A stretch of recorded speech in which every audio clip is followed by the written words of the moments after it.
सुप्रभात। चलिए सीधे आज के मार्केट एक्शन में उतरते हैं और देखते हैं कि आज बाजार की नब्ज क्या कहती है। तो दिन की सबसे बड़ी खबर आ रही है अमेरिका से। कल रात अमेरिकी बाजारों में आप देखिए एक बड़ी गिरावट देखने को मिली। डाउ जोन्स, S&P 500 और खास तौर पर टेक हेवी नैस्डैक तीनों के तीनों लाल निशान में बंद हुए हैं और इसका सीधा असर हमारे बाजारों पर पड़ना तय है। और देखिए सुबह सुबह इसके संकेत मिलने भी शुरू हो गए हैं। गिफ्ट निफ्टी साफ साफ इशारा कर रहा है कि इंडियन मार्केट आज 100 से ज्यादा पॉइंट्स की गिरावट के साथ खुल सकता है।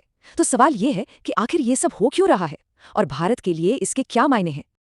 आज की इस पूरी चर्चा में हम इन्हीं सवालों के जवाब ढूंढेंगे। हम समझेंगे कि ग्लोबल मार्केट में क्या चल रहा है, फिर देखेंगे कि भारत की अपनी अर्थव्यवस्था कितनी मजबूत है, साथ ही कुछ जरूरी पॉलिसी अपडेट्स, आज के अहम स्टॉक्स और हाँ, मार्केट में चल रहे कुछ बहुत ही दिलचस्प विरोधाभासों पर भी बात करेंगे। तो चलिए सबसे पहले उन बाहरी वजहों को समझते हैं जो हमारे मार्केट पर दबाव डाल रही हैं। तो इस पूरी गिरावट का विलेन कौन है? वजह है अमेरिकी चिप बनाने वाली दिग्गज कंपनी ब्रॉडकॉम। असल में हुआ ये कि कंपनी ने एक अपडेट दिया कि उनकी एक बहुत बड़ी डील से 2027 तक कोई खास कमाई नहीं होने वाली। बस ये खबर आते ही ब्रॉडकॉम का शेयर लगभग 10% गिर गया और उसने अपने साथ साथ एनवीडिया और AMD जैसी दूसरी चिप कंपनियों को भी नीचे खींच लिया। पूरा AI और चिप सेक्टर हिल गया। एक और चिंताजनक खबर मेक्सिको से आ रही है। वहां की सरकार ने अचानक करीब 1400 प्रोडक्ट्स पर इंपोर्ट ड्यूटी 50% तक बढ़ा दी है।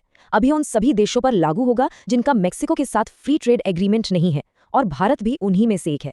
मतलब मेक्सिको जाने वाले हमारे 70 से 75% एक्सपोर्ट पर सीधा असर पड़ेगा, खासकर ऑटो, स्टील, इलेक्ट्रॉनिक्स और टेक्सटाइल जैसे सेक्टर पर।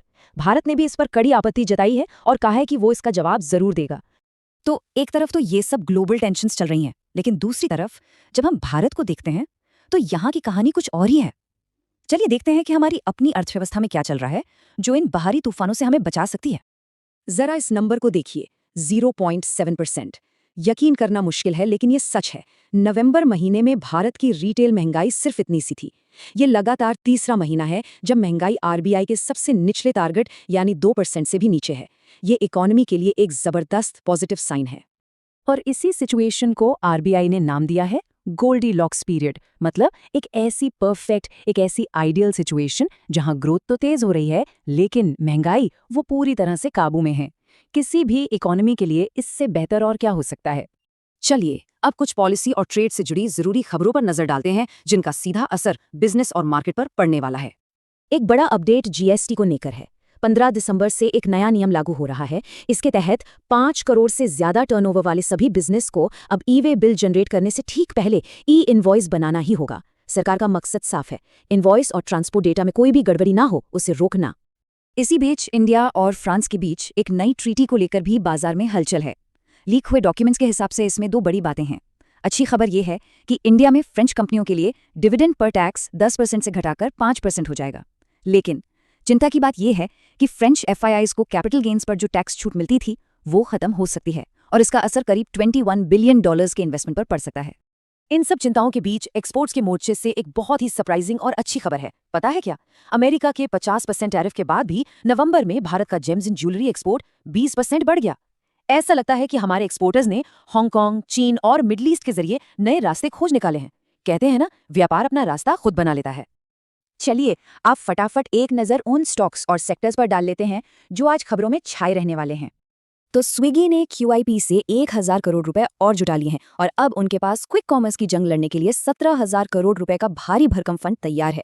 इंश्योरेंस सेक्टर के लिए बहुत बड़ी खबर है, कैबिनेट ने 100% FDI को हरी झंडी दे दी है। ये सेक्टर का पूरा खेल बदल सकता है। और हाँ, न्यूक्लियर पावर सेक्टर को भी अब प्राइवेट कंपनियों के लिए खोल दिया गया है, जिससे टाटा पावर जैसी कंपनियों के लिए बड़े मौके खुल सकते हैं। और अब आते हैं सबसे दिलचस्प सवाल पर। एक तरफ हम भारत की मजबूत फंडामेंटल्स की बात कर रहे हैं और दूसरी तरफ ग्लोबल मार्केट्स में एक अलग ही तरह का पागलपन, एक उन्माद दिख रहा है। इसे समझने के लिए पहले एक चीज को समझना होगा, लेवरेज्ड ETF। ये क्या होता है?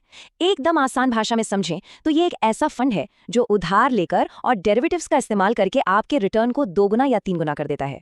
मान लीजिए 2x ETF है, तो अगर इंडेक्स 1% बढ़ा तो ये फंड 2% बढ़ेगा, लेकिन अगर इंडेक्स 1% गिरा तो ये 2% गिरेगा भी। मतलब हाई रिस्क हाई रिटर्न वाला खेल।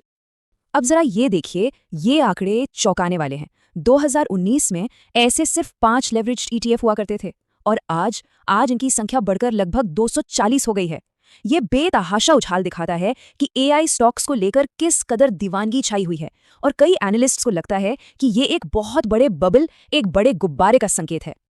तो यहीं पर आज का सबसे बड़ा सवाल खड़ा होता है, क्या हम एक खतरनाक सट्टेबाजी वाले बुलबुले को देख रहे हैं जो कभी भी फट सकता है, या फिर ये एक नई सच्चाई है जो भारत की तेज ग्रोथ और कम महंगाई जैसे मजबूत फंडामेंटल्स पर टिकी है? इसका जवाब किसी के पास नहीं है, और शायद ये हमें वक्त ही बताएगा। यहाँ एक ज़रूरी बात कहना चाहेंगे, ये सारी जानकारी सिर्फ एजुकेशनल मकसद के लिए है। हम सेबी रजिस्टर्ड एडवाइज़र नहीं हैं। कोई भी निवेश का फैसला लेने से पहले अपने फाइनेंशियल एडवाइज़र से सलाह ज़रूर लें। अगर आपको ये एनालिसिस पसंद आया हो तो इस वीडियो को लाइक ज़रूर करें और चैनल को सब्सक्राइब करना ना भूलें। और हाँ, फटाफट अपडेट्स के लिए हमारे फ्री व्हाट्सएप ग्रुप से भी जुड़ सकते हैं। इसका लिंक आपको हमारे चैनल पेज पर मिल जाएगा। हमारे साथ जुड़ने के लिए बहुत बहुत धन्यवाद।